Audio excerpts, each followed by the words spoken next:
오늘 우리에게 주시는 말씀은 사무엘상 1장 1절에서 11절까지의 말씀입니다. 저와 여러분 한 절씩 교독해서 우리에게 주시는 말씀 받들어 읽겠습니다. 에브라임 산지 라마다임 소빔에 에브라임 사람 엘가나라는 사람이 살고 있었습니다. 그는 여로함의 아들이며 엘리후의 손자며 도후의 증손이며 숲의 현손입니다. 엘가나에게는 두 아내가 있었는데 한 사람의 이름은 한나였고 다른 한 사람의 이름은 브닌나였습니다. 브닌나는 자식이 있었지만 한나는 자식이 없었습니다. 엘가나는 해마다 전능하신 여호와께 경배와 제사를 드리기 위해 고향에서 실로로 올라갔습니다. 그곳에는 엘리의 두 아들 홈니와 비느하스가 여호와의 제사장으로 있었습니다. 엘가나는 제사 드리는 날이 올 때마다 자기 아내 브닌나와 그 모든 아들 딸들에게 제물로 드릴 고기를 나눠주곤 했습니다. 그러나 한나에게는 2배를 주었는데 그것은 그가 한나를 사랑했기 때문입니다. 그러나 여호와께서는 한나에게 자녀를 주지 않으셨습니다. 여호와께서 한나에게 자녀를 주시지 않았으므로 브닌나는 계속해서 한나를 괴롭히고 업신여겼습니다. 이런 일이 해마다 계속됐습니다. 한나가 여호와의 집에 올라갈 때마다 브닌나가 한나를 괴롭혔기 때문에 한나는 울면서 아무것도 먹지 못했습니다. 그런 한나에게 남편 엘가나는 한나 왜 그렇게 울고 있어? 왜 먹지 않고 있어? 왜 그렇게 슬퍼하고만 있어? 내가 당신에게 10아들보다 낫지 않소? 하고 말했습니다. 그들이 실로에서 먹고 마시고 난 뒤 한나가 자리에서 일어났습니다. 그때 엘리 제사장이 여호와의 성전 문 옆에 있는 의자에 앉아 있었습니다. 한나는 마음이 너무나 괴로워 울고 또 울면서 여호와께 기도했습니다. 함께 읽습니다. 그리고 맹세하면서 말했습니다. 전능하신 여호와여, 만약 주께서 주의 종의 비천함을 굽어보시어 저를 기억하시고 주의 종을 잊지 않고 제게 아들을 주신다면 제가 그 평생을 여호와께 바치고 결코 그 머리에 칼을 대지 않겠습니다. 아멘. 오늘은 각 캠퍼스에서 가정을 주제로 자유롭게 본문을 정해 말씀을 전하게 되었습니다. 담임 목사님이 지금 미주에 계십니다. 저도 지난 한 주간 동안 미주를 다녀왔는데 두란노 해외 선교회의 미주 지부가 창립 10주년을 맞이해서 감사하는 예배를 드렸고, 또 뉴저지 온누리교회가 하나님 앞에 새로운 성전을 구입하고 하나님 앞에 봉헌하는 감사 예배, 입당 감사 예배를 드리게 되었습니다. 그리고 미주에 있는 13개 교회가 오마라는 온누리 미션 얼라이언스라는 OMA라는 기구를 설립을 하고 그에 대한 또 창립 감사 예배를 드리는 3번의 중요한 행사들이 있었습니다. 그래서 담임 목사님 오늘 뉴욕에 있는 아름다운 롱아일랜드에 있는 아름다운 교회에서 말씀 전하고 바로 일본의 러버소나타 또 설교로 이어서 가십니다. 그래서 각 캠퍼스는 자유로운 본문을 가지되 조금 전에 영상에 본 것처럼 우리가 교회가 어떻게 가정을 건강하게 세우고 또 저출산 문제에 우리가 한 걸음씩 준비해 나갈까, 그런 주제를 가지고 말씀을 묵상하기로 하였습니다. 주보에 보시면 아시겠지만 오늘 본문 말씀은 각 캠퍼스마다 다 다릅니다. 늘 같은 본문을 가지고 설교했지만 오늘 좀 다양하게 말씀을 듣게 되었습니다. 오늘 본문 말씀은 이스라엘이 가나안 정복을 끝낸 후에 사사시대를 맞이하게 됐고, 각각의 사사들이 12지파를 다스리면서 사사시대 말기 시대를 이루는 그 시대적 배경을 띠고 있습니다. 사사들이 다스리는 시대는 중앙 집권의 강력한 권력이 없었기 때문에 사회 법 질서도 바로 서 있지 못했고, 사람들은 저마다 자기 소견에 옳은 대로 행하는 무질서한 사회가 반복되고 있었습니다. 이런 사회가 암울할수록 이스라엘은 그 어느 때보다 강력한 지도력, 중앙 집권을 행사할 수 있는 왕권을 기다리고 있는 그런 때였다라는 겁니다. 이러한 혼란 시대를 바로잡아 왕정 시대를 열어갈 한 사람이 예비되고 있었으니 그가 바로 우리가 잘 알고 있는 사무엘 선지자입니다. 그런데 이 위대한 선지자는 웅장한 빵빠르를 울리면서 어느 날 갑자기 역사의 무대에 등장한 것이 아닙니다. 우리처럼 평범한 가정에, 그것도 난임, 불임의 고통을 안고 서러워하던 한 여인의 태를 통해서 이 땅에 태어나게 되었다라는 사실입니다. 오늘 본문이 그것을 말해주고 있는데요, 1절 2절 말씀을 먼저 함께 읽겠습니다. 시작.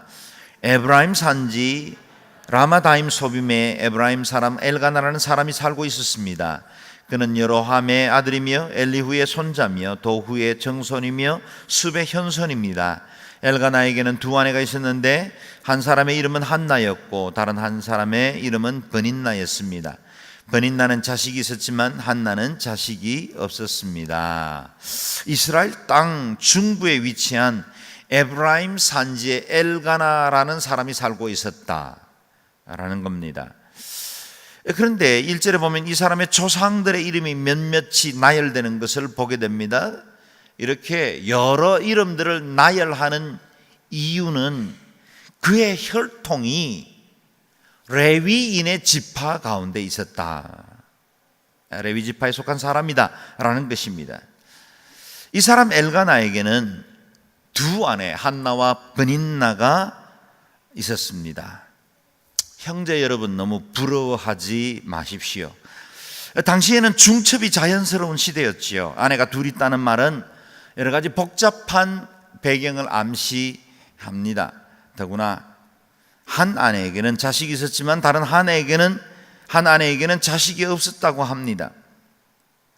오늘날 우리 형제들은 한 아내와 사는 것도 버거워서 때로 힘들어하는데, 이 사람에게는 두 아내가 있었다는 말은 얼마나 갖가지 사연과 또 복잡하고 시끄러운 일들이 계속되었을지 충분히 짐작할 수 있습니다.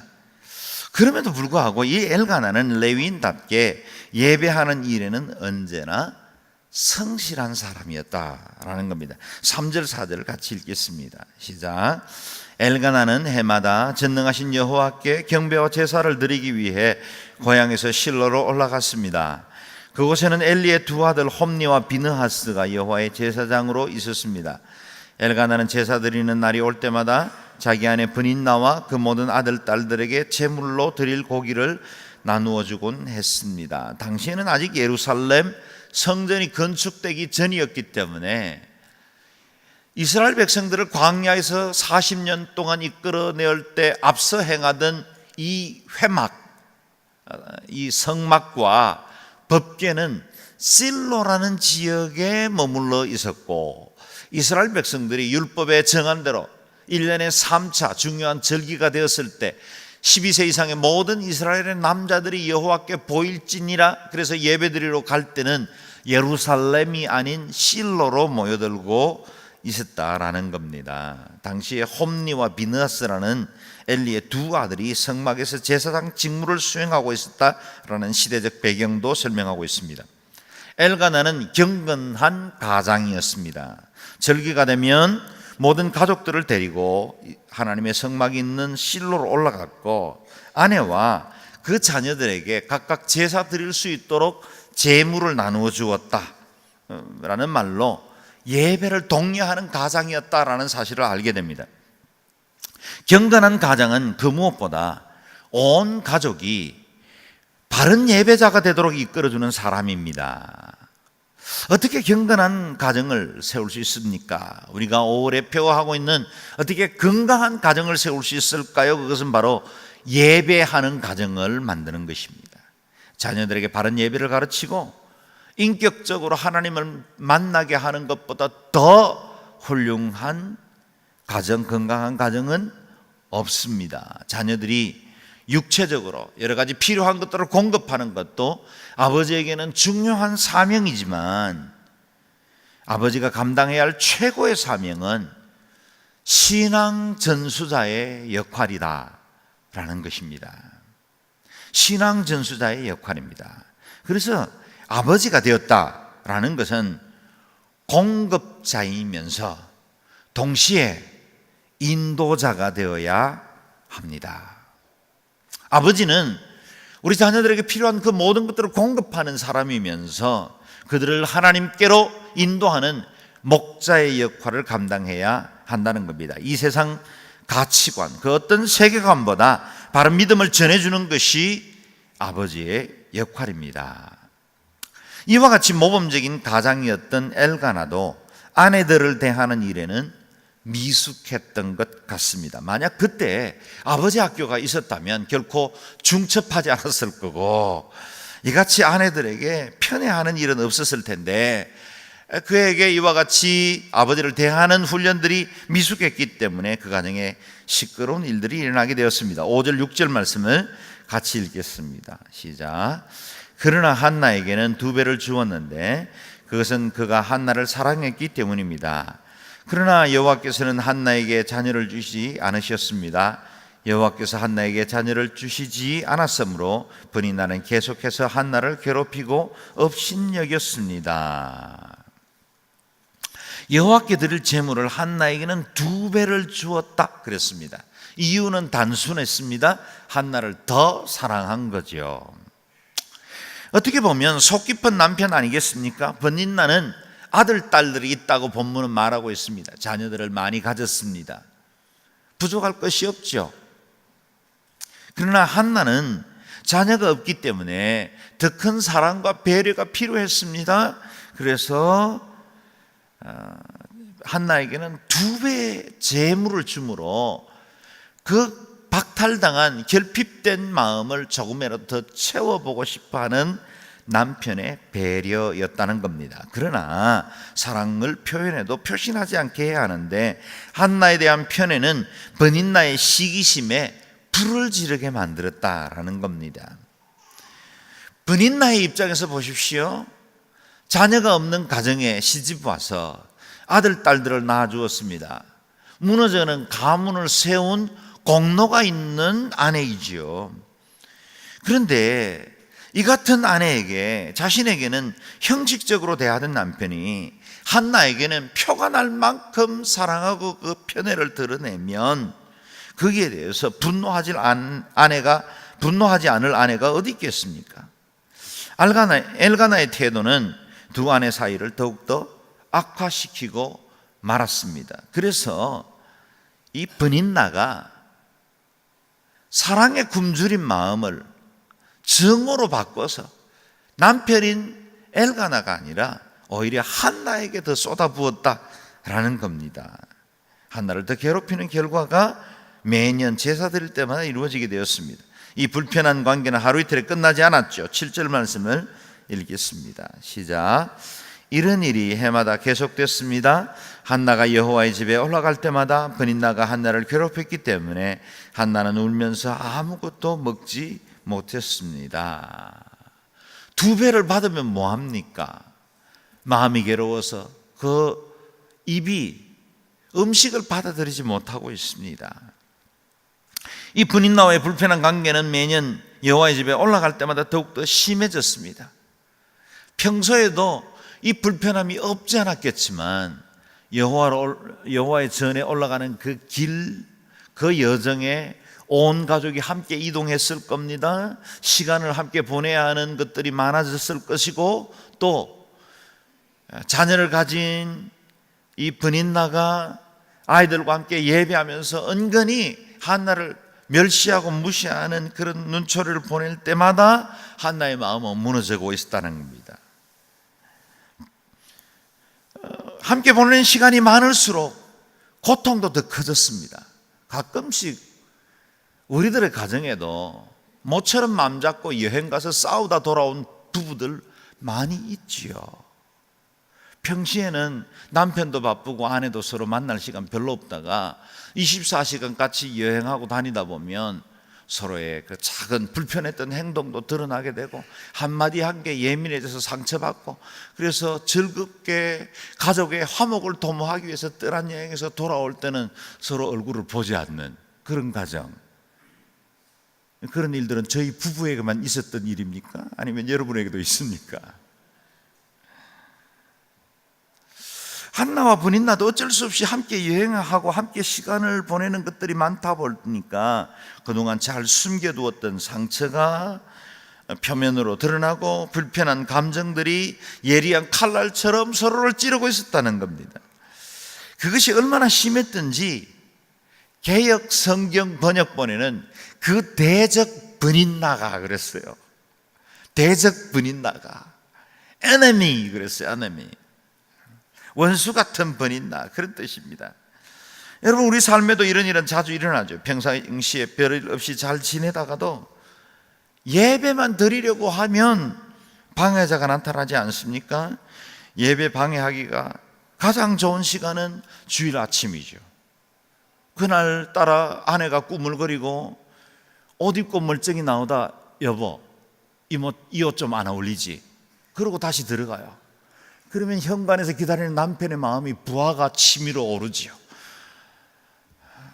그리고 또 계속해서 이 옷은 어때? 괜찮아? 그렇게 물으면 남편은 설거머니 속에서 한마디가 쏙 튀어나옵니다. 그게 또 부인을 마음 상하게 하죠. 그래서 안녕하세요 집사님, 아이고 반갑습니다 인사는 하고 같이 자리에 앉았지만 마음은 구만리만큼 먼 부부가 이 자리에 없기를 바랍니다. 이 주일 아침이 되면 예배를 방해하는 마귀가 은근히 우리 마음을 이렇게 뒤집어놔요. 주일날 예배 받은 은혜 쏟아놓는 가장 쉬운 장소가 어디입니까? 주차장이잖아요. 우리 교회는 그래도 주차 상황이 편해서 괜찮은데 예배 드리고 나갔더니 어느 누군가 슬쩍 긁어놓기도 하고, 긁었으면 명함이라도 꼽아놔야 되는 거 아니에요? 다 같이 예수 믿는 사람들인데 교회 와서 예배 드리다가 긁어놓고 그냥 가는 그 심보, 그 신앙은 도대체 어디 있나 이런 생각이 들면 그냥 은혜가 한꺼번에 다 사라져 버립니다. 그리고 서로 나가려고 막 이렇게 밀고 그러면 굉장히 마음 어렵죠. 모처럼 신앙생활 잘 해보려고 결심했는데 하필이면 그 사람이 우리 손에 배치될 게 뭐예요? 봉사하려고 결심을 했는데 봉사하자마자 속을 긁는 사람을 만나기도 합니다. 이런 일이 반복되면 교회 가는 것이 겁나고 예배 안으로 깊이 들어가는 것이 쉽지 않게 됩니다. 아마 한나도 그랬을 겁니다. 예배하러 절기로 올라갈 때마다 하나님 앞에 눈물로 기도할 수밖에 없는 상황이 일어나게 되었습니다. 브닌나의 성격이 그런 걸 어떻게 그렇게 이해하다가도 감정이 상하는 것 어쩔 수 없었을 겁니다. 그런데 이 브닌나의 이 행동이 한나에게 복이 된 것도 있습니다. 그것 때문에 한나를 벼랑 끝으로 밀었고 하나님 한 번 절박하게 붙들 수밖에 없는 상황으로 만들어 준 것입니다. 하나님 한 번만 의지하게 된 것, 사실은 그것이 우리의 고난과 시련에 우리에게 주신 축복들 아니겠습니까? 그래서 광야가 언제나 우리에게 축복이 되는 건 우리로 하나님 한 분만 의지하고 하나님 한 분만 바라보도록 만들어서 안내해 주기도 하죠.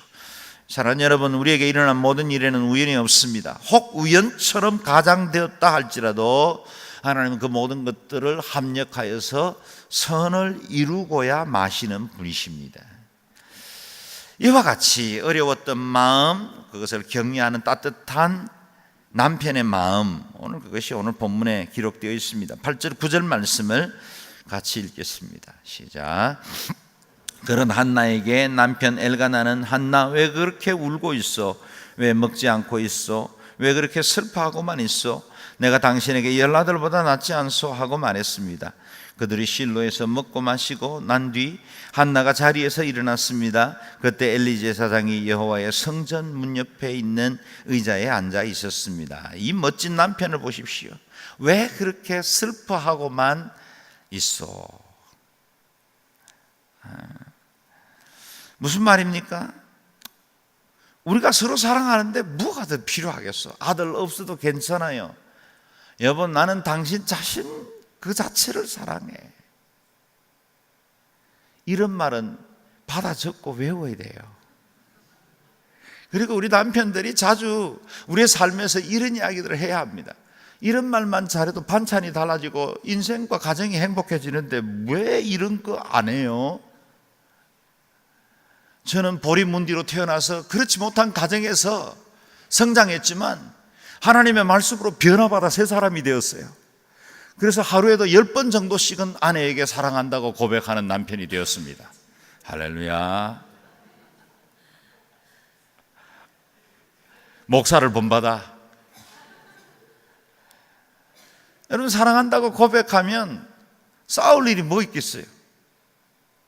조금 불편하지만 어떤 서로에게 안 맞는 일들을 만날 때 여보 이거 좀 마음에 안 드네, 그런데 난 사랑해, 이러면 다 풀리는 거예요.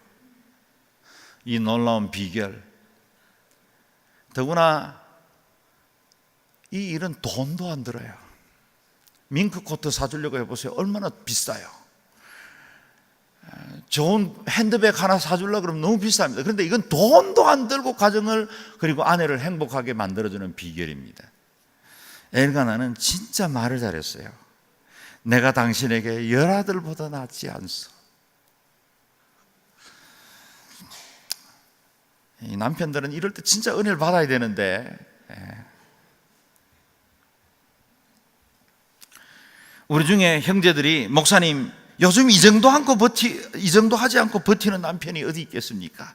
저도 이 정도 합니다, 이렇게 말하는 남편들도 있겠지만 이 단순하고 쉬운 것을 힘들어하는 남편들이 의외로 많습니다. 그리고 행복한 가정을 세우는 것이 그렇게 힘들고 복잡한 기술을 요구하는 것도 아니죠. 만약 부부가 같이 앉았다면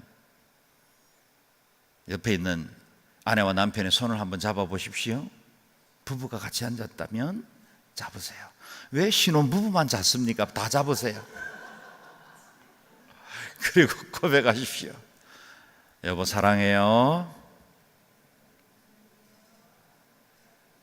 크게 하세요.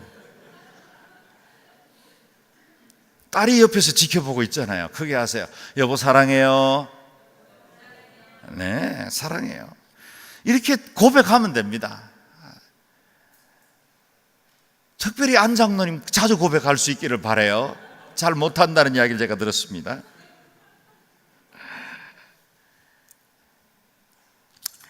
한나가 살던 당시에는 아들을 얻지 못한다, 이 사실은 개인에게나 가문에게나 굉장히 심각한 일이었어요. 오늘날의 불임, 그것과는 차원이 다른 인식과 세계관을 가지고 있던 때였습니다. 불임은 단순한 생리적 문제로 그치지 않고 하나님의 벌로 여기던 그런 때였습니다. 그런 시대에 보여준 남편의 사랑, 엘가나의 배려였어요. 그래서 엘가나의 사랑이 더욱더 귀하고 아름답습니다. 상대의 허물과 약점을 덜추고 지적하고 드러내면 부부관계는 약한 유리병처럼 다 깨어지고 말아요. 우리가 얼마 전에 큐티에서 묵상했던 베드로 전서 말씀에도 남편들아 그들은 더 연약한 그릇인 줄 알라고 고백하고 있어요. 더 연약한 그릇이에요. 그 말은 남편들도 연약한 그릇인데 아내는 더 연약한 그릇이에요. 두 개가 같이 부닥끼면 더 약한 게 깨지게 돼 있어요. 약점과 허물을 덮어주는 남편, 좀 부족하고 아직 미숙하지만 격려하고 칭찬하고 세워주는 아내, 그게 건강한 가정을 이루어갑니다. 사랑은 허다한 허물을 덮는다 말씀하시죠. 사랑은 죽음보다 강하다 말씀하시죠. 건강한 가정은 사랑으로 세워집니다. 우리 교회에 속한 모든 남편과 아내들이 서로 사랑하고 연약함을 담당하고 허물을 덮어주고 그동안 저울질하던 모든 판단을 내려놓고 사랑 안에서 연합하는 귀한 부부와 가정들 되시기를 주의 이름으로 축원합니다. 아멘. 저는 결혼 주례를 할 때마다 늘 짧은 성찬식을 순서에 넣습니다. 남편이 아내를 사랑하는 것보다, 아내가 남편을 사랑하는 것보다 그리스도께서 더욱더 부부를 사랑하고 있다는 사실을 기억하게 하기 위함입니다. 아내가 남편을 위해서 희생하면 그리스도만큼 희생하겠어요? 남편이 아내를 사랑하고 헌신하면 그리스도께서 하신 만큼 우리가 할 수 있겠습니까? 그래서 두 사람 사이에는 언제나 그리스도가 계신 것을 기억하라. 그리스도가 계신 것을 기억하라. 그래서 우리가 그리스도를 더 사랑하고 주님 말씀 따라 살고 주님이 우리에게 제정하신 가정의 원리를 따라 사랑함으로 그리스도께 가까이 나아가면 나아갈수록 부부도 가까워집니다. 왜요? 두 사람 사이에 그리스도가 계시기 때문에. 그래서 그리스도의 십자가와 연합하면 두 부부도 연합합니다. 남편도 아내도 그리스도를 중심하고 그리스도를 사랑할 때만 온전한 가정, 건강한 가정을 이루어갈 수 있습니다. 이런 남편의 위로와 격려에 힘입어서 한나는 음식을 먹은 후 하나님의 전으로 나아갑니다. 남편의 위로, 남편의 격려만 있으면 아무리 마음이 무너져도 다시 한번 새로운 소망을 붙들 용기가 생겨요. 여러분, 남편들은 세상에서 실직을 당하기도 하고 상사에게 몹쓸 소리를 듣기도 하고 자기가 계획했던 프로젝트가 다 무너져도 집에 들어왔을 때 아내가 당신 최고야. 난 당신 이번에 실패했지만 괜찮아. 당신 잘 해낼 줄로 믿어. 그러면 남자는 더 용기를 얻습니다. 여러분, 목사가 설교하고 나서요, 도역한 목사의 설교에 대해서 부정적인 평가를 여러분이 아무리 해도 아내가 여보, 나 오늘 설교에 은혜 받았어. 그럼 저는 문제 해결이에요. 한 사람의 지지만 있으면 돼요. 남자는. 세상에 다 무너져도 세상에서 가치 없는 자로 사람들이 다 그 사람들을 평가해도 아내만 귀히 여기고 최상의 존재로 여기면 남자들은 고개를 듭니다. 어깨를 펴요. 아내가 그렇게 소중해요. 아내의 말 한마디 때문에 인생이 변화돼요. 남편이 아내를 세워주면 아내는 날개를 달아요. 꽃이 펴요. 그렇게 쉬운 거 왜 못해요? 아껴뒀다가 누구한테 하려고요? 저기 드라마에 그 여인에게 하려고 지금 아껴두십니까? 이웃집에 그 여인한테 하려고 해요? 그 남자 그렇게 멋져요? 그건 다 허상이에요. 아무리 김태희가 예뻐도 나한테 커피 한 잔 태워준 적이 없어요. 내 아내가 최고예요. 우리 남편이 최고입니다. 할렐루야.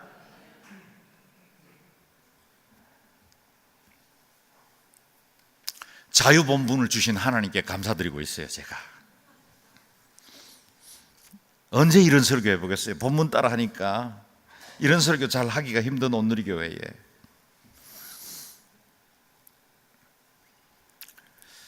조금 전에 읽었던 5절과 6절에 보면 우리를 조금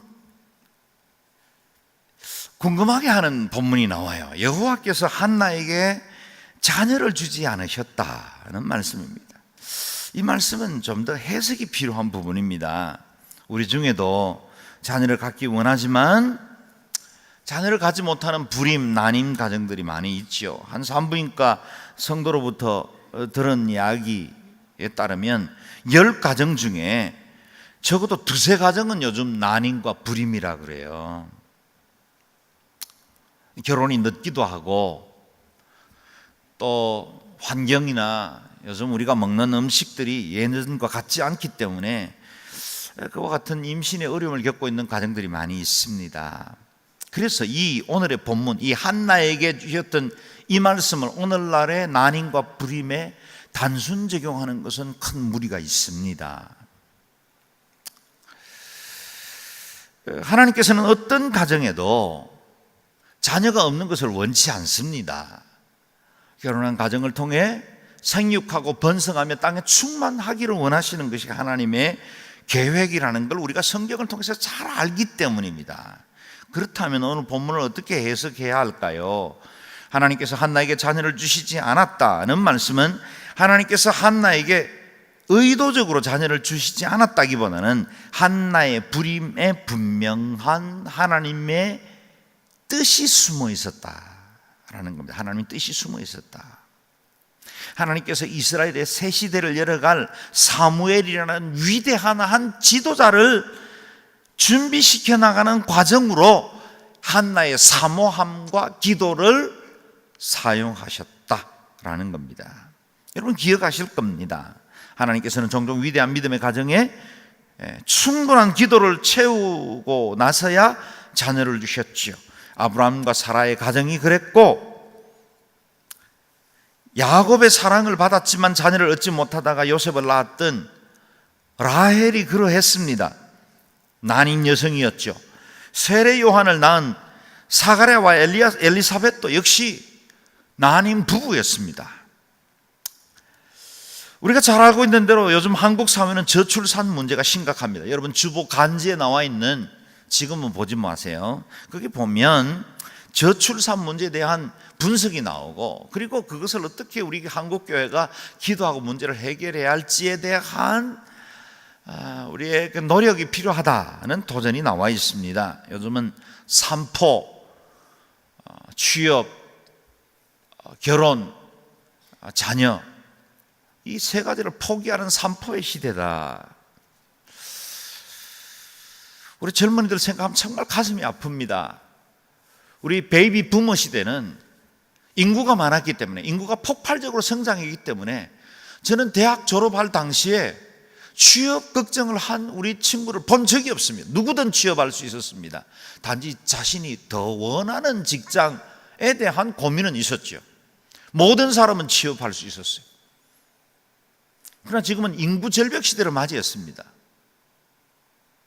인구 절벽 시대를 맞이하면서 소비가 축소되고 동시에 생산이 떨어지고, 그러다 보니 일자리가 없어지고 취업이 어렵게 되었습니다. 취업이 늦어지니까 결혼도 늦어집니다. 결혼 늦어지니까 자녀 갖기가 쉽지 않습니다. 가져봐야 하나 정도 갖는 가정들이 많아지게 되었습니다. 이 초고령화 시대, 한국의 출산율 1.19명이라 그랬어요. 한 가정을 이루었는데, 그래서 지난 몇 년 동안 한국 정부가 10조 원에 해당되는 엄청난 돈을 쏟아부었지만 이 출산율은 도리어 1.21에서 1.19로 떨어져 버렸어요. 심각한 문제입니다. 두 사람이 가정을 이루었는데 한 명 내지는 한 명 1.9라는 건 존재하지 않지만 그것밖에 되지 않았다는 거예요. 그래서 우리 교회에 아이 4명을 가진 우리 김주희 선교사님 가정 얼마나 고마운지 제가 그 가정을 보면 특별히 더 이뻐합니다. 왜냐하면 대한민국의 미래를 열어가는 가정이거든요. 한국교회의 미래를 준비한 가정이에요. 그 가정이. 지금 우리 교회들 가운데 40% 이상의 교회가 교회 학교를 운영하지 못하고 있습니다. 아이들이 없어요. 우리처럼 이렇게 꿈땅, 유년부, 초등부 이렇게 다 가지고 있는 교회가 많지 않다는 거예요. 심각한 시대를 맞이하게 됐습니다. 저출산은 소비경제에 타격을 주고 생산, 교육, 복지, 사회 전 영역의 도산으로 이어집니다.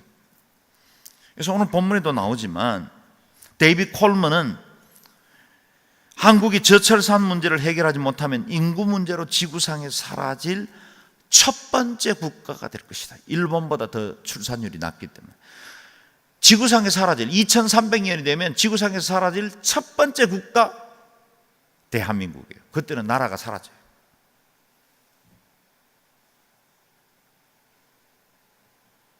교회가 이 쓰나미 같이 밀려오는 이 사회 문제를 어떻게 해결할 수 있겠습니까? 교회 내 결혼을 하지 못하는, 결혼을 미루고 있는 우리 나이 많은 청년들, 이 문제를 어떻게 해결할 것인가? 답이 쉽지는 않습니다. 그러나 너나 없이 건강한 가정을 세우는 일에 힘을 쏟아야 하고 교회가 기도해야 합니다. 청년들의 결혼도 힘을 쏟아야 합니다. 제가 제 인적 네트워크 안에서 할 수만 있으면 어쨌든 즐겁게 해보려고 노력을 많이 합니다. 은사가 없는지 이루어지기도 하고 이루어지지 않기도 하고 그러긴 하지만 어찌하든 가정을 이루려고 애를 많이 씁니다. 자녀를 가질 수 있는데도 가정을 갖지 않는 만약 젊은 부부가 있다면 자녀들을 좀 더 가졌으면 좋겠어요. 목사님 요즘 애 하나 키우는데 얼마나 드는데요? 예, 압니다. 쉽진 않아요. 그렇다고 정부가 다 대책을 마련해 주는 것도 아니고 더구나 교회가 그것을 지원해 주는 건 기대하기도 힘들 겁니다. 그럼에도 불구하고 하나님의 공급하심과 또 주님께서 한 생명을 통해서 이루실 새로운 일들을 기대했으면 좋겠어요. 매년 임신 중절로 유교 사변 때 죽은 사람들의 인구만큼 생명도 보지 못한 채로 죽어가는 아이들이 이 대한민국 땅에 매년 공식 통계로는 40만, 통계 잡히지 않는 것까지 하면 적어도 100만 가까운 인구가 죽어갑니다. 매년. 교회가 기도해야 돼요. 교회가 그들의 피가 부르짖는 소리를 귀 기울여 들어야 돼요.